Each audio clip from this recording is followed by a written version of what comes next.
पश्चिम बंगाल में एसआईआर का काम जोरों पर है। राज्य में लोगों को एसआईआर का नोटिस थमाया गया है, जिसके तहत उन्हें पेश होने के निर्देश दिए जा रहे हैं। लेकिन एसआईआर का ये नोटिस अब चुनाव आयोग को ही भारी पड़ने लगा है, क्योंकि आयोग की तरफ से सुभाष चंद्र बोस के घर वालों को भी एसआईआर का नोटिस दिया गया, जिसके चलते बड़ा बवाल मच गया। और अब इस पर चुनाव आयोग की सफाई भी सामने आई है। क्या है पूरी खबर, देखिए इस रिपोर्ट में। पश्चिम बंगाल में आगामी कुछ महीनों में विधानसभा चुनाव होने हैं। ऐसे में चुनाव आयोग जल्दबाजी में राज्य में एसआईआर प्रक्रिया पूरी करने पर जोर दे रहा है, लेकिन ये जल्दबाजी अब चुनाव आयोग को ही भारी पड़ रही है। दरअसल भारत की आजादी में अहम भूमिका निभाने वाले फ्रीडम फाइटर सुभाष चंद्र बोस के परपौत्र चंद्र बोस को एसआईआर का नोटिस थमाया गया है और सुनवाई के लिए बुलाया गया है। उनसे अपनी नागरिकता साबित करने को कहा गया है, जिसके बाद बवाल मच गया।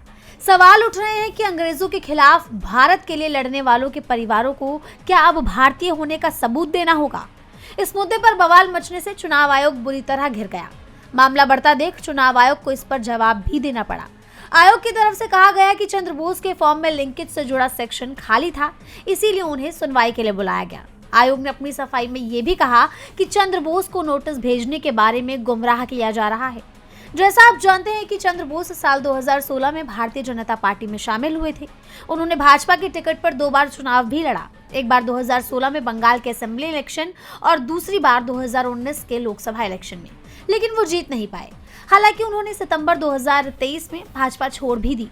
वहीं उनके दादा यानी सुभाष चंद्र बोस ने आजादी की लड़ाई लड़ी थी और अपना पूरा जीवन भारत को आजादी दिलाने के लिए समर्पित कर दिया था। वहीं अब बड़ी बात तो ये है कि ऐसे कई मामले पहले भी सामने आ चुके हैं। इससे पहले Nobel prize winner Amartya Sen, actor और टीएमसी सांसद दीपक अधिकारी, क्रिकेटर मोहम्मद शमी समेत कई बड़ी हस्तियों को सुनवाई का नोटिस भेजा जा चुका है, जिस पर विवाद भी हुआ है। पश्चिम बंगाल की मुख्यमंत्री ममता बनर्जी ने इन मामलों पर कड़ी आपत्ति दर्ज की थी। वहीं टीएमसी भी इस मुद्दे पर आयोग और बीजेपी पर निशाना साध चुकी है और इस बार सुभाष चंद्र बोस के घर वालों को सुनवाई का नोटिस भेजने पर भी हंगामा हुआ। देखना होगा कि चुनाव आयोग की तरफ से इस पर अब आगे क्या कुछ कहा जाता है। टीवी लाइव की रिपोर्ट।